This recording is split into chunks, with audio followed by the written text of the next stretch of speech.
বিসমিল্লাহির রহমানির রহিম। আমি সবাইকে আজকে আবার স্বাগত জানাচ্ছি বেলিয়ান লাভস উইথ মি এর subject surgery chapter 3 wound healing and tissue repair. আমি অ্যাক্সিস মেডিকেল স্কুলকে ধন্যবাদ জানাচ্ছি প্ল্যাটফর্মটা তৈরি করে দেওয়ার জন্য। মাঝখানে আমরা একটা দীর্ঘ বিরতিতে ছিলাম, সো আশা করি আপনারা সবাই ভালো আছেন। বিরতির পর আমরা আবার যেই চ্যাপ্টারগুলো তার আগে আমাদের ক্লাসে আমরা আলোচনা করেছি সেই চ্যাপ্টারগুলো বাদ দিয়ে অন্যান্য চ্যাপ্টারগুলো আমি আবার শুরু করেছি। আসলে এই বেলিয়ান লাভসটা আপনারা জানেন, এটাই আমাদের টেক্সট বুক হিসাবে বিসিপিএস, বিএসএমএমইউ অথবা অন্যান্য মেডিকেল কলেজে এটাই আসলে টেক্সট বুক হিসাবে আমাদের নির্ধারণ করা আছে। সো সবাইকে বেলিয়ান লাভস পড়ার জন্য উৎসাহ এবং কিছুটা যদি সাহায্য হয় সেই উদ্দেশ্য নিয়েই আমাদের এই পথ চলা। সো আমি আজকে আপনাদেরকে স্বাগত জানাচ্ছি chapter 3 wounds healing and tissue repair. এই চ্যাপ্টারে আমরা যেই জিনিসগুলো নিয়ে জানার চেষ্টা করব বা পড়ব তা হলো নর্মাল ওন্ড হিলিং, এবং আমরা ডিফারেন্ট টাইপের ওন্ড কিভাবে আমরা ম্যানেজ করব, দেন অ্যাবাউট দ্য ক্রনিক ওন্ড এবং অ্যাকুইট ওন্ড এবং স্কার and how to differentiate between acute and chronic wounds. আমরা যদি প্রথম এই চ্যাপ্টারের একদম শুরুতে যদি আমরা দেখি, এখানে আমাদের প্রথমে আছে যেটা ওন্ড হিলিং। ওন্ড হিলিং এর ডেফিনেশন, আপনারা এই ডেফিনেশনটা বেলিয়ান লাভসে যতটুকু আছে এটাও বলতে পারেন, অথবা অন্য কোনো বই থেকে একটা সুন্দর ডেফিনেশন আপনারা পড়তে পারেন। What is wound healing? এখানে যেটা বলা হয়েছে, wound healing is a mechanism whereby the body attempts to restore the integrity of the injured part. অর্থাৎ আমাদের বডির কোনো একটা অংশে যখন একটা ইনজুরি হয়, it may be soft tissue injury, it may be bones injury, it may be any organ injury, এই যে একটা ডিসরাপশন হলো ইন্টিগ্রিটি, মানে এই অর্গান অথবা বডি পার্টের, সেটাকে আবার রেস্টোর করার যে প্রসেসটা সেটাই হলো wound healing. So wound healing is a mechanism whereby the body attempts to restore the integrity of the injured part.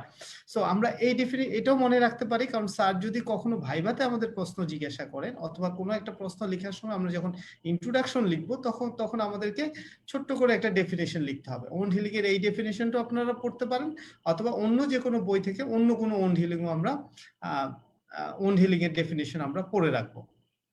তারপরে আমাদেরকে যেটা পড়তে হবে খুবই গুরুত্বপূর্ণ, সেটা হলো factors which influence the wound healing.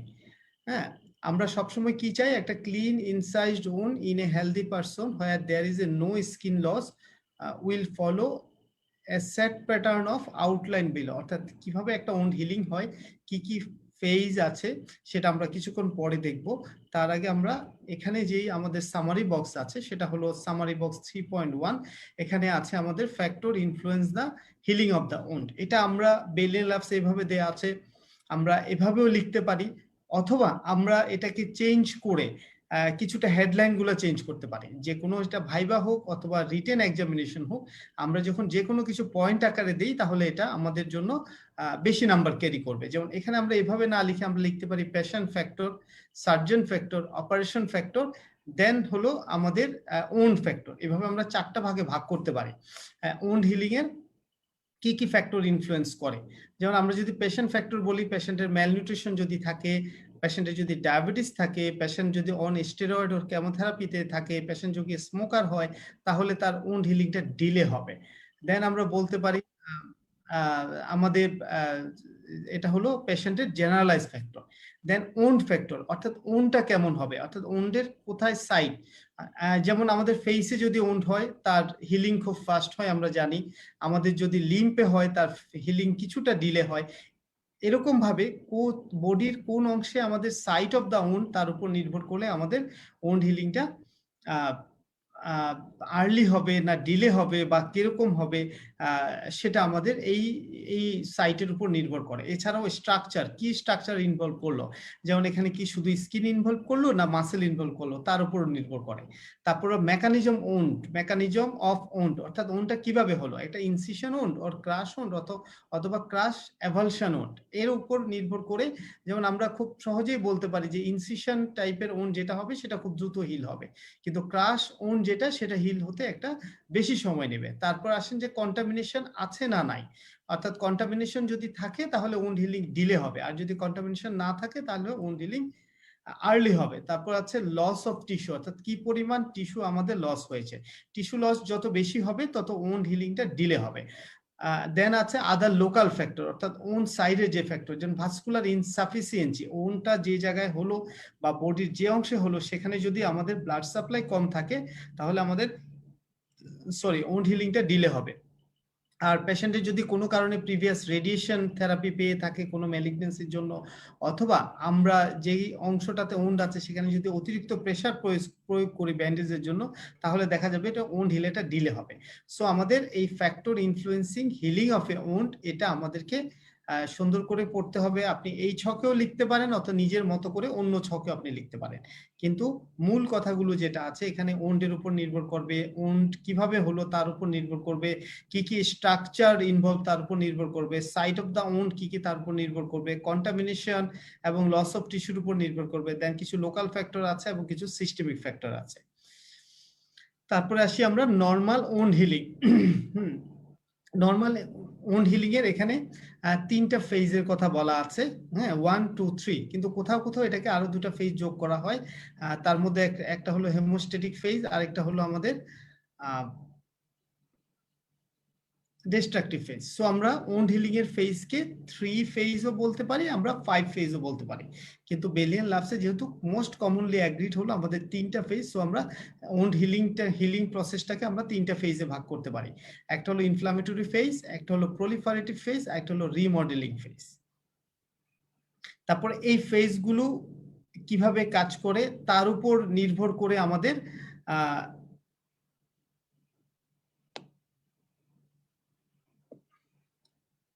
এই ফেজগুলো কোথা থেকে শুরু হয় এবং সেখানে কি কি অ্যাক্টিভিটিস চলে এই ডেসক্রিপশনটা এখানে বলা আছে।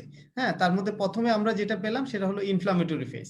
ইনফ্লামেটরি ফেজ স্টার্ট হয় জাস্ট আফটার উন্ড, অর্থাৎ একটা উন্ড যখন তৈরি হয় তখন সঙ্গে সঙ্গে এই ইনফ্লামেটরি ফেজটা তৈরি হয় এবং স্টার্ট হয়, তারপরে এটা থাকে 2 থেকে 3 ডেজ।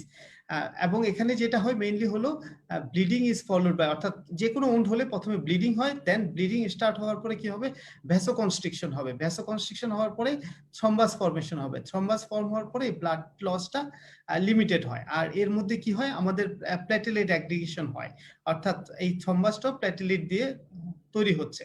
তারপরে এখান থেকে আমাদের রিলিজ হবে অ্যাডিনোসিন ডাইফসফেট এডিপি, হুইচ সেটা কি করবে আরো থ্রম্বোসাইটিক অ্যাগ্রিগেশন করবে এবং এই ওনটা ফিল আপ করবে।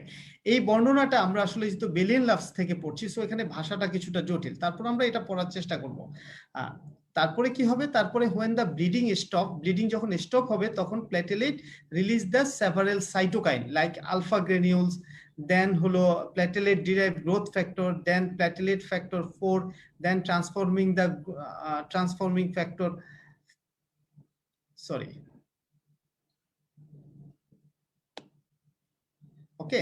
এই সাইটোকাইন গুলো যখন রিলিজ হবে তখন কি আসবে, অন্যান্য inflammatory this attack inflammatory cell, যেমন পলিমরফো নিউক্লিয়ার লিউকোসাইট গুলো আসবে, দেন ম্যাক্রোফেজ গুলো আসবে।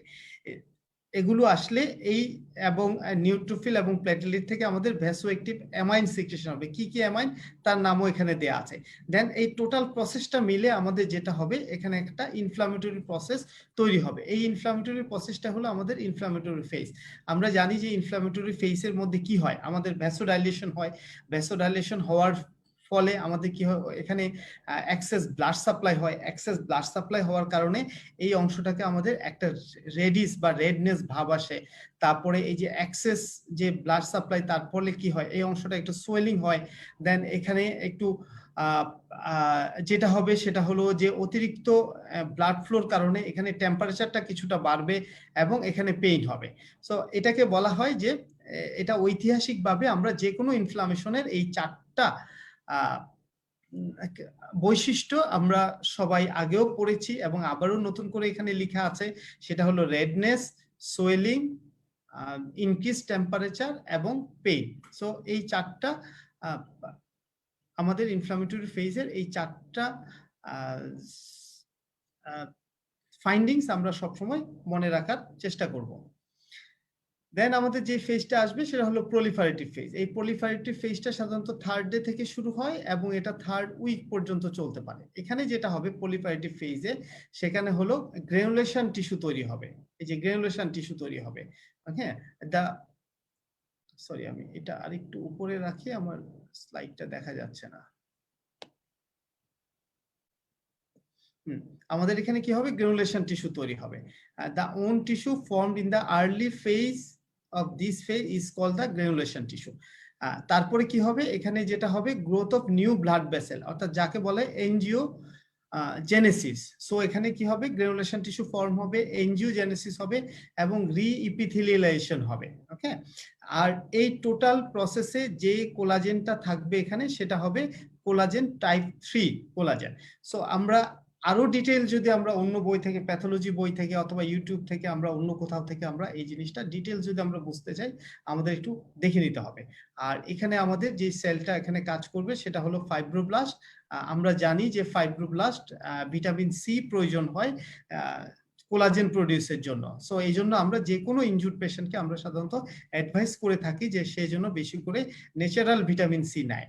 হ্যাঁ, আর আমাদের থার্ড ফেজে আছে রিমডেলিং ফেজ। এখানে কি হবে, it is characterised by maturation of collagen, অর্থাৎ এই টাইপ 3 কোলাজেন যেটা আমাদের তার আগের ফেজে এসেছিল পলিফারেটিভ ফেজে, সেটাই কি হচ্ছে এখানে টাইপ 1 এ রিপ্লেস হচ্ছে। এবং এই ম্যাচুরেশনের ফলে যে স্কারটা তৈরি হবে, আমাদেরকে একটা জিনিস মনে রাখতে হবে, এই স্কারটা কখনোই আমাদের আগের নর্মাল আমাদের যে বডি টিস্যুর যে স্ট্রেংথ ছিল সেটা কখনো আর ফিরে পাবে না। এটা সর্বোচ্চ পরিমাণ 80% স্ট্রেংথ আমাদের পেতে পারে। তারপরে আমরা একটা ছবি দেখি, এই ছবিতে আমাদের এই তিনটা ফেজকে কিছুটা ছবির মাধ্যমে আমাদেরকে বোঝানোর চেষ্টা করা হয়েছে। এটা হলো figure 3.1, the phases of healing, early inflammatory phase with platelet enriched blood clot and dilated blood vessel। এখানে আমরা যেটা দেখতে পাচ্ছি যে আমাদের ফেজে, অর্থাৎ ইনফ্লামেটরি ফেজে, এখানে ব্লাড ভেসেলে একটা ক্লট এসে জমা হয়েছে এবং এই ভেসেলগুলো ডাইলেটেড হয়েছে। দেন হলো লেট ইনফ্লামেটরি ফেজে এই ভাস্কুলারিটি গুলো ইনক্রিজ হয়েছে। আমরা দেখছি এখানে যে পরিমাণ ভেসেল ছিল, এখানে আরো ভেসেল বৃদ্ধি পেয়েছে, অর্থাৎ এনজিওজেনেসিস সহ আমরা। আর এখানে আমাদের পলিমরফো নিউক্লিয়ার লিউকোসাইট এবং লিউকোসাইট ম্যাক্রোফেজ এবং অন্যান্য সেলগুলো এসে এখানে জমা হয়েছে। তারপরে কি হচ্ছে, আমাদের এনজিওজেনেসিস এবং এখানে ফাইব্রোব্লাস্ট, এই যে এই সেলগুলো হলো ফাইব্রোব্লাস্ট। দেন হলো ফাইনালি ম্যাচিউর হয়ে একটা স্কার তৈরি করেছে। এখন এই স্কারটা আমরা পরবর্তীতে পড়বো, কিছু আছে গুড স্কার, হেলদি স্কার, কিছু আছে আমাদের বেড স্কার অর্থাৎ কিলয়েড, অথবা আমরা হাইপারট্রফিক স্কারকে বেড স্কার হিসেবে জানি। সো আমরা সবসময় চাই যে কোনো ওন্ড হিলিং হওয়ার পরে আমাদের যেন স্কারটা যেন মিনিমাম হয়, স্কারটা যেন আমাদের ম্যাচিউর হয় এবং স্কারটা যেন আমাদের পেশেন্টকে কসমেটিক্যালি কোনো প্রভাব না ফেলে। তারপরে এখানে যেটা আছে, কিছু কিছু স্পেশাল টিস্যুর হিলিং সম্পর্কে বলা আছে। সো এখানে ডিটেলসটা লেখা নাই। আমরা যখন কনসার্ন সাবজেক্টগুলো পড়বো, যেমন অর্থোপেডিক্সে যখন আমরা পড়বো, তখন দেখা যাবে যে আমরা এই বোনসটা আমরা ওখান থেকে পড়বো। এখানে শুধু আমরা জানতে পারি যে বোনসের হিলিংটা কি হয়, ক্যালাসের মাধ্যমে। আর এই যে নার্ভের ডিস্টাল টু দা ওন্ড যেটা হয়, ওয়ালেরিয়ান ডিজেনারেশন হয়। এই দুটো আমাদের মনে রেখে বাকি আমরা একটু রিডিং পড়ে যাব। তারপর হলো আমাদের ক্লাসিফিকেশন অফ ওন ক্লোজার, অর্থাৎ যে কোনো একটা ওন যখন পেশেন্ট আমাদের কাছে নিয়ে আসে, বা যে কোনো ইনজুরি পেশেন্ট যখন আমাদের কাছে আসে, এই ওন্ডের হিলিংটা, বা আমরা নিজেরা যখন একটা ওন তৈরি করি, অর্থাৎ আমি যখন একটা ইনসিশন দিয়ে একটা সার্জারির জন্য যখন একটা ওন তৈরি করি, তখন আমি এই ওন্ডের যে হিলিং প্রসেসটা, সেটা আমি কোন ধরনের চাই। আমি সবসময় চাই যে আমার যেন এই ওনটা প্রাইমারি ইন্টেনশনে হিল হয়। এই হিলিং এর প্রসেস অনুযায়ী এই ওন্ডকে আমরা ওন ক্লোজারকে আমরা 3 ভাগে ভাগ করতে পারি। একটা হলো প্রাইমারি ইন্টেনশন, একটা হলো সেকেন্ডারি ইন্টেনশন, একটা হলো টারশিয়ারি ইন্টেনশন, অথবা টারশিয়ারি ইন্টেনশনকে আমরা ডিলেড প্রাইমারি ইন্টেনশনও বলে থাকি। প্রাইমারি ইন্টেনশন কখন হবে, যখন ওন্ড এজ গুলো কাছাকাছি থাকবে, হ্যাঁ, এবং এটা হবে একটা নর্মাল হিলিং। এখানে স্কার হবে মিনিমাম, অর্থাৎ আমরা সব সময় এই ধরনের একটা যে কোনো ওন্ডের আমরা হিলিংটা সবসময় চাইবো যে এটা যেন প্রাইমারি ইন্টেনশনে হয়। দেন হলো সেকেন্ডারি ইন্টেনশন। সেকেন্ডারি ইন্টেনশন যেমন আমরা যদি কোনো ওনকে যদি রিপেয়ার না করি, এটাকে যদি আমরা ওপেন রেখে দিই, তখন এই ওনটা যেভাবে হিল হবে তাকে বলা হচ্ছে সেকেন্ডারি ইন্টেনশন। এর মধ্যে আছে কি হবে, এর মধ্যে গ্রানুলেশন টিস্যু ফর্ম হবে, কন্ট্রাকচার হবে, ইপিথেলিয়ালাইজেশন হবে, এবং ইনক্রিজ ইনফ্লামেশন এন্ড প্রলিফারেশন হবে, এবং এখানে যে স্কারটা হবে এটা পুর স্কার। আমরা কখনোই এরকম একটা বেড অথবা পুর স্কার আমরা আশা করি না। আর টার্সিয়ারি ইন্টেনশন হলো যে আমরা ইনিশিয়ালি আমরা নিজেরাই হয়তোবা এই ওনটাকে আমরা ওপেন রাখতে পারি। যেমন এটা আমরা কখন করি, যখন একটা ওন কন্টামিনেটেড থাকে, যখন একটা ওন কন্টামিনেটেড থাকে বা অনেক টিস্যু লস থাকে, তখন আমরা সাধারণত এটাকে ইনিশিয়ালি ওপেন রাখি, এবং তারপরে আমরা তার এজ গুলোকে অপোস্ট করে কাছাকাছি এনে যখন আমরা আবার রিপেয়ার করি, তখন আমরা এটাকে আবার আমরা কি বলতে পারি, ডিলেড প্রাইমারি। অবশ্যই এটা একটা প্রাইমারি রিপেয়ার, কিন্তু আমরা এটা ইনিশিয়াল না করে হয়তো 48 বা 72 আওয়ার্স ডিলেতে গিয়ে করি।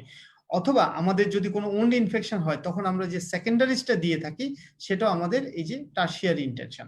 সো আমরা ওন ক্লোজারের এই তিনটা ক্লাসিফিকেশন মনে রাখবো: প্রাইমারি ইন্টেনশন, সেকেন্ডারি ইন্টেনশন এবং টার্সিয়ারি ইন্টেনশন।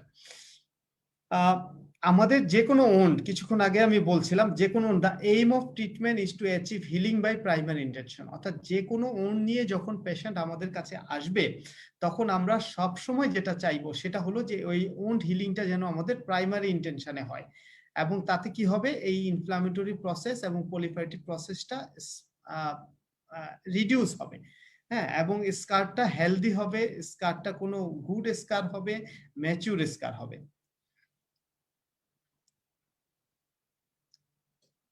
প্রাইমারি ইন্টেনশন নিয়ে এখানে আলোচনা করা হয়েছে, যেটা আমি কিছুক্ষণ আগে ছকে আলোচনা করলাম, সেই জিনিসটাই হিলিং বাই প্রাইমারি ইন্টেনশন ও অলসো এটাই primary intention. Then delayed primary intention কিভাবে বলা আছে, এটাই ডিটেলস এখানে কিছু বর্ণনা আকারে বলা আছে। তারপরে আসি আমরা টাইপ অফ ওন্ড, অর্থাৎ আমরা ওন্ডকে কি কি ভাগে ভাগ করতে পারি। হ্যাঁ, এই ধরনের কিছু প্রশ্ন যখন আমাদের পরীক্ষায় আসবে, অথবা স্যাররা যখন আমাদেরকে ভাইবা বোর্ডে জিজ্ঞাসা করবে, যেখানে যেমন একটা ওন্ডের টাইপ, আমরা একটা ওন্ডের টাইপ বিভিন্ন ভাবে বলতে পারি। যেমন কি কি, বেলিয়ান লাফসে এখানে যেটা আছে, বেলিয়ান লাফসেও দুই ধরনের ওন্ডের কথা বলা আছে, একটা অ্যাকুট ওন্ড, একটা ক্রনিক ওন্ড। আবার এই যে আরেকটা টাইপের কথা বলা আছে, একটা হলো টাইডি ওন্ড, একটা হলো আনটাইডি ওন্ড। আবার এছাড়াও আমরা বলতে পারি যেমন এরকম, যে একটা ওন্ডের টাইপ অফ দ্য ওন্ডের মধ্যে যেমন অ্যাব্রেশন এক ধরনের ওন্ড, ল্যাসারেশন এক ধরনের ওন্ড, অ্যাভালশন এক ধরনের ওন্ড, ইনসিশন এক ধরনের ওন্ড, পাংচার এক ধরনের ওন্ড, এবং অ্যাম্পুটেশন এক ধরনের ওন্ড। সো আমরা বেলিয়ান লাফসে যেটা বলা হয়েছে যে তারা ওন্ডকে দুভাগে ভাগ করেছে, একটা হলো টাইডি ওন্ড, একটা হলো আনটাইডি ওন্ড। টাইডি ওন্ডটা কি হবে, ইনসাইজ ওন্ড। যেমন আমরা সার্জন হিসেবে যখন একটা ওন্ড তৈরি করি, সেটা হলো একটা টাইডি ওন্ড। আর একটা ওন্ড যখন পেশেন্ট কোনো কারণে রোড ট্রাফিক অ্যাক্সিডেন্ট বা অন্য কোনো কারণে ক্রাশ ইনজুরির জন্য হয় বা অ্যাভালশনের জন্য হয়, তখন সেটা হলো আনটাইডি ওন্ড। টাইডি ওন্ডটা আমরা সব সময় ধরে নিয়ে থাকি যেটা ক্লিন হবে, আনটাইডি ওন্ডটা কন্টামিনেটেড হবে। টাইডি ওন্ডটা সাধারণত হেলদি টিস্যু, এখানে যেহেতু ক্রাশ ওন্ডের ক্ষেত্রে বা অন্য কোনো ওন্ডের ক্ষেত্রে কিছু ডিভাইটালাইজ অর্থাৎ ডেড টিস্যু থাকতে পারে, এখানে টিস্যু লস থাকবে না টাইডি ওন্ডে।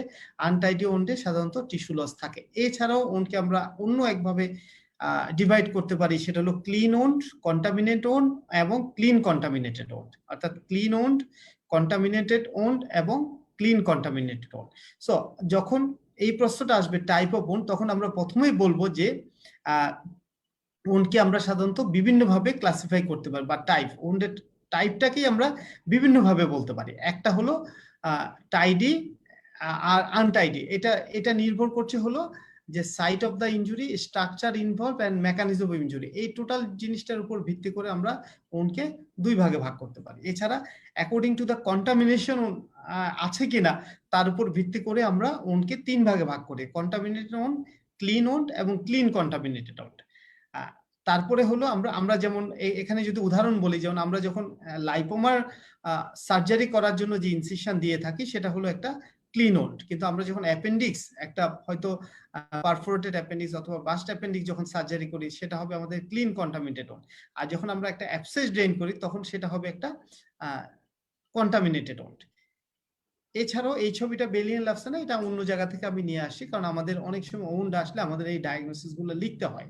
হ্যাঁ, সো আমরা ওন্ডের এই নামগুলো মনে রাখবো: abrasion, laceration, avulsion, incision, puncture এবং অ্যাম্পুটেশন।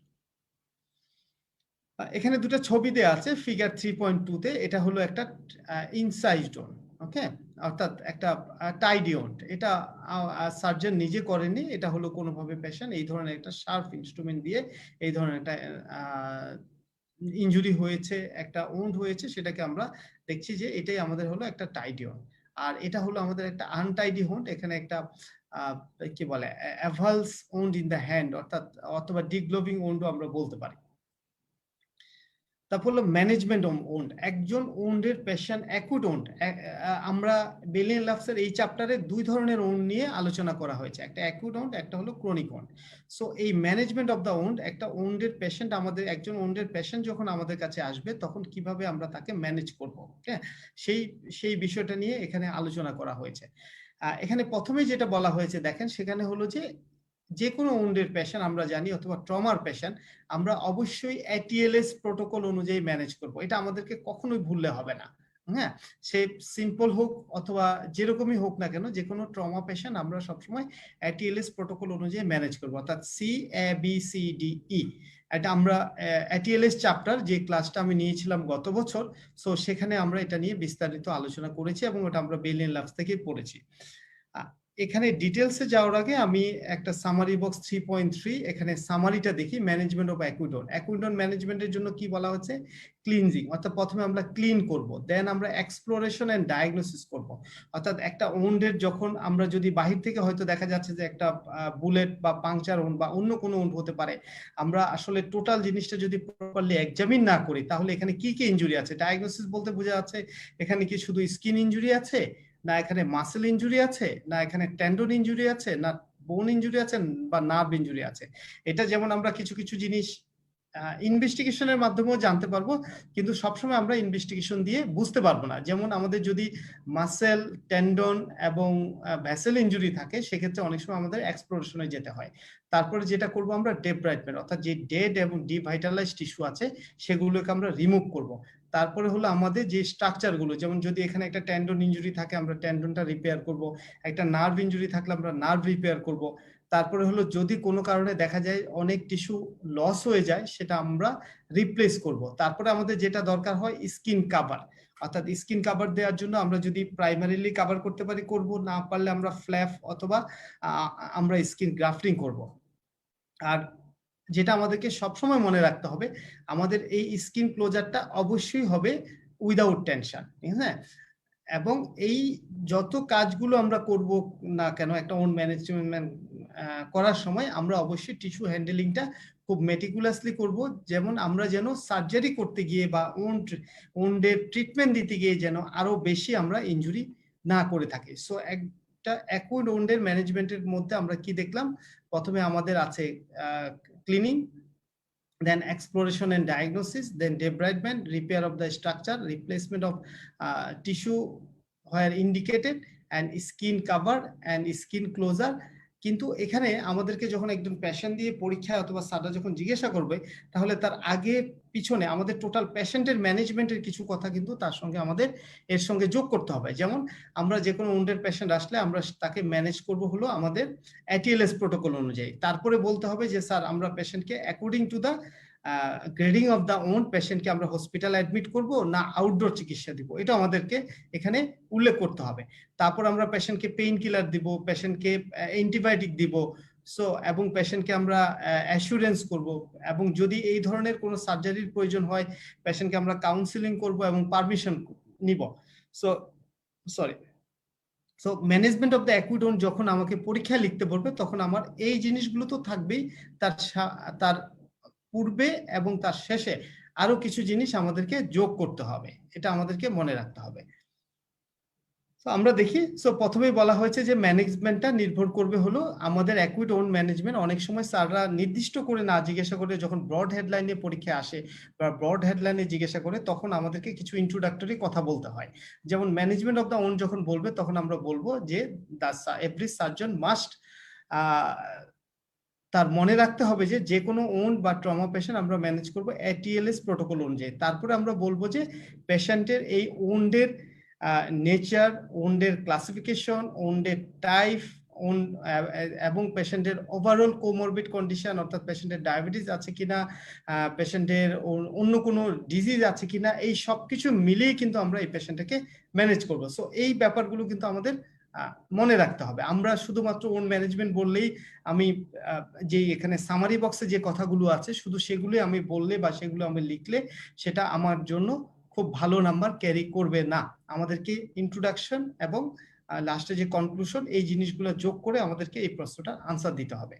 হ্যাঁ, যেমন এখানে আমরা কি বলছি যে প্রথমে, যেমন আরেকটা জিনিস আমাদের এখানে অবশ্যই এখানে সামারি বক্সে লেখা নাই, সেটা হলো টিটেনাস প্রোফাইল্যাক্সিস। যে কোনো ওন নিয়ে যখন পেশেন্ট আসবে আমাদেরকে এটা কোনোভাবেই ভুলে গেলে হবে না যে কাকে কি অবস্থায় টিটেনাস প্রোফাইল্যাক্সিস দিতে হবে। পেশেন্ট ভ্যাকসিনেটেড কিনা, পেশেন্টের এইজ কতটুকু আছে, কবে ভ্যাকসিনেটেড, তার উপর নির্ভর করে আমরা পরবর্তী টিটেনাসের প্রোফাইল্যাক্সিসটা আমরা দিয়ে থাকবো। যেহেতু আমরা জানি আমাদের দেশে আমরা সাধারণত এই টিটেনাসের প্রোফাইল্যাক্সিসটা আমরা সাধারণত কমপ্লিট করি না।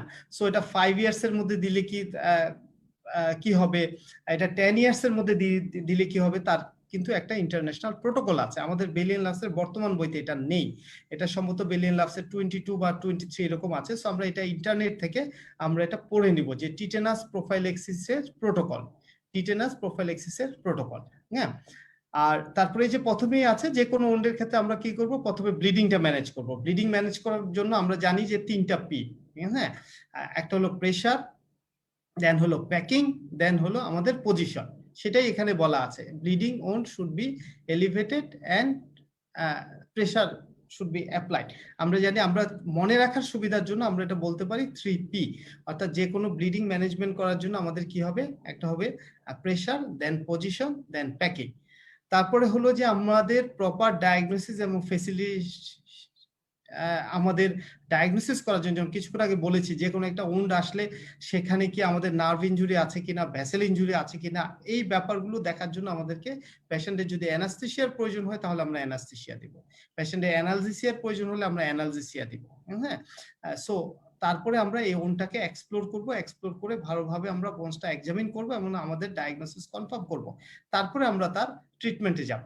যেমন কোনো কোনো ক্ষেত্রে যদি আমাদের এরকম কিছু থাকে, যেমন মোটর বাইক অ্যাক্সিডেন্টের ক্ষেত্রে অ্যাব্রেশন থাকতে পারে, অথবা এই যে রোড র্যাশ অর্থাৎ রাস্তায় যে ছিলে যাওয়া, অথবা পেশেন্টের এই যে ডার্ট টাটুইং, এগুলো কিন্তু আমাদেরকে খুব প্রপারলি রিমুভ করতে হবে।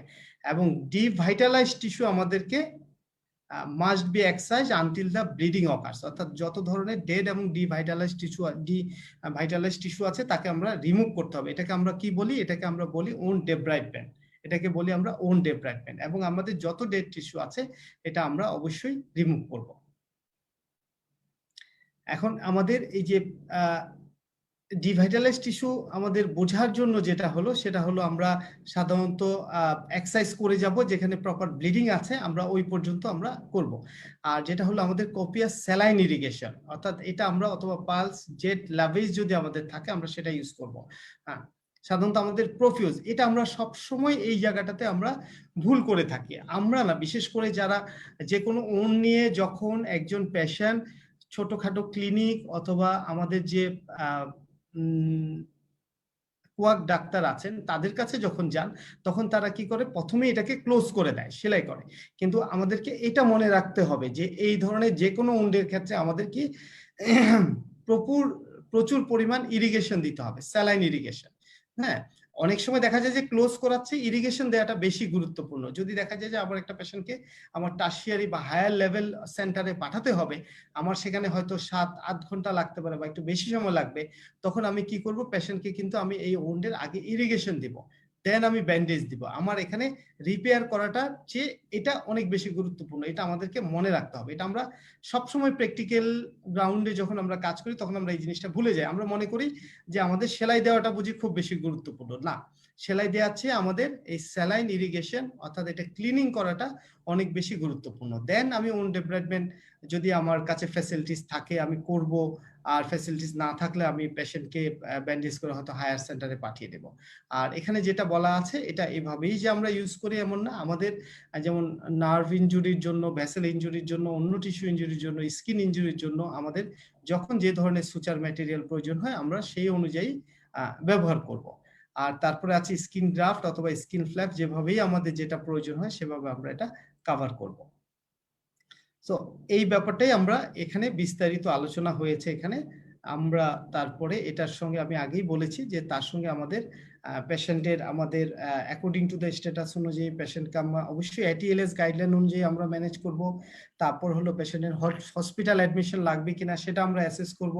পেশেন্টের টিটেনাস প্রোফাইল্যাক্সিস লাগবে কিনা সেটা আমরা ম্যানেজ করব। পেশেন্টকে আমরা পেইন কিলার দিব, পেশেন্টকে আমরা অ্যান্টিবায়োটিক দিব, পেশেন্টকে অ্যান্টি আলসারেন দিব, পেশেন্টের যদি কোনো কারণে আমাদের ওটিতে নিয়ে কাজ করতে হয় পেশেন্ট পার্টিকে আমরা অ্যাসিউরেন্স আমরা তার সঙ্গে কথা বলবো। যদি কোনো সার্জিক্যাল প্রসিডিউর প্রয়োজন হয় তাহলে আমরা তার কাছ থেকে পারমিশন নিব, প্রপার কনসেন্ট লিখবো, রিটেন প্রপার কনসেন্ট, এটা যেন আমরা কোনোভাবে ভুলে না যাই। হ্যাঁ, তো এটা হলো management of a acute wound. তারপরে আছে কিছু স্পেসিফিক ওন্ড আছে, হ্যাঁ, সেখানে আমরা কোনটা কি ম্যানেজ করব এখানে ডিটেলস এখানে বলা নাই, তবে ছোট ছোট কিছু জিনিস এখানে বেলিয়ান লাভসে বলা আছে। যেমন বাইট, যদি বাইট হয়, এটা হিউম্যান বাইট হতে পারে, এটা ইনসেক্ট বাইট হতে পারে, এটা এনিমেল বাইট হতে পারে, সেক্ষেত্রে আমরা সাধারণত কি করব? এই ক্ষেত্রে আমরা সাধারণত ওনটা ওপেন রাখে ডিলেট প্রাইমারি ক্লোজার আমরা প্র্যাকটিস করে থাকি। তারপর পাংচার ওন্ড হলে যেটা করতে হবে সেটা হলো আমাদের টোটাল ওন্ডটা এক্সপ্লোর করতে হবে, তারপরে কোনো নিডেল অংশ রয়ে গেছে কিনা সেটার জন্য আমরা এক্সের সাহায্য নিতে পারি। হেমাটোমা হলে কি করতে হবে? হেমাটোমা যদি পেইনফুল হয়, হেমাটোমা যদি বড় হয়, তাহলে আমরা এটাকে রিলিজ করব কিভাবে? আইদার ইনসিশন অথবা অ্যাসপিরেশনের মাধ্যমে। তারপরে আমাদের আরেকটা গুরুত্বপূর্ণ ওন্ড টাইপ, সেটা হলো ডিগ্লোবিং ওন্ড। ডিগ্লোবিং ওন্ডের এখানে একটা ডেফিনেশন আছে, আমরা এই ডেফিনেশনটা এখান থেকে পড়ার চেষ্টা করব। যেমন এখানে যেটা বলা হয়েছে, ডিগ্লোবিং occurs when the skin and subcutaneous fat stripped by avulsion from the underlying fascia এবং leaving the neurovascular tendon and bone expose. অর্থাৎ এটা এমন একটা ইনজুরি যেখানে স্কিন এবং সাবকিউটেনিয়াস টিস্যুটা আমাদের আন্ডারলাইং স্ট্রাকচার থেকে স্ট্রিফ অর্থাৎ সরে যাবে, হ্যাঁ, যদি আমি বাংলায় বলি। হ্যাঁ, তারপরে কি হবে? আন্ডারলাইং যে স্ট্রাকচার গুলো আছে, যেমন নিউরোভাস্কুলার স্ট্রাকচার, টেন্ডন এবং বোন, এগুলো এক্সপোজ হয়ে যাবে। সো আমরা এখান থেকে ডিগ্লোবিং ইনজুরির এই ডেফিনেশনটা আমরা মনে রাখার চেষ্টা করব বা আমরা মুখস্থ করব। কারণ ডিগ্লোবিং ইনজুরির ম্যানেজমেন্টটা অন্য ইনজুরির চেয়ে কিছুটা জটিল এবং কিছুটা সময় সাপেক্ষ। যেমন এখানে দুটা ডিগ্লোবিং ইনজুরির ছবি দেওয়া আছে, ফিগার 3.5 এবং ফিগার 3.6। ফিগার 3.5 এ যেটা হয়েছে, এই যে স্কিন এন্ড সাবকিউটেনিয়াস টিস্যু টোটালটাই অ্যাভালস হয়ে গেছে, তাই না? সো এটা একটা ডিগ্লোবিং ইনজুরি। আর এখানে দেখা যাচ্ছে যে স্কিনটা আছে, কিন্তু এই স্কিন এবং সাবকিউটেনিয়াস টিস্যুটা আন্ডারলাইং স্ট্রাকচার, অর্থাৎ এটা যেহেতু বাটাকে একটা ইনজুরি, আন্ডারলাইং মাসেল থেকে এটা সেপারেট হয়ে আসছে, হ্যাঁ। সো এটা একটা পকেটের মধ্যে হয়ে আছে। সো এটার একটা ম্যানেজমেন্টটা কিছুটা জটিল। এখানেও ডিগ্লোবিং ইনজুরি, ডিগ্লোবিং ইনজুরির জন্য আমরা যেটা আছে, অন্য ইনজুরি আমরা যেভাবে ম্যানেজ করেছি, এই ডিগ্লোবিং ইনজুরিটা আমরা ঠিক একইভাবে ম্যানেজ করব। অর্থাৎ প্রথমে ATLS প্রোটোকল, তারপরে পেশেন্টের হসপিটাল অ্যাডমিশন যদি লাগে, পেশেন্টের ব্লাড যদি প্রয়োজন হয় আমরা ব্লাড দিব, ফ্লুইড প্রয়োজন হলে আমরা ফ্লুইড দিব, টিটেনাস প্রোফাইল্যাক্সিস দিব, তারপরে হলো আমরা দেন আমরা ওটিতে অন্যান্য কাজ করব। এখানে যেটা বলা আছে সেটা হলো একটা ফ্লুরেসেন্ট, এটা হলো এক ধরনের ডাই, যেটা দিয়ে আমরা ব্লাড সাপ্লাই আছে কিনা এই জিনিসটা দেখি।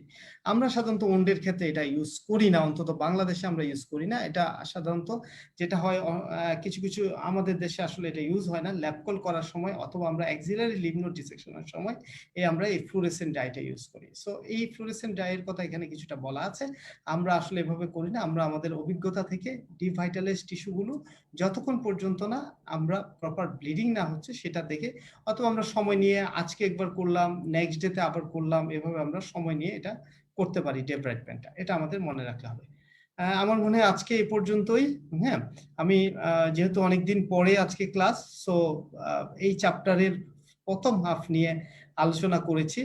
আপনারা এই চ্যাপ্টারের অনেক কিছুই হয়তো আরো দু একটা বই থেকে আমাদেরকে পড়তে হবে। হ্যাঁ, সো সবাইকে ধন্যবাদ জানাচ্ছি। Thank you.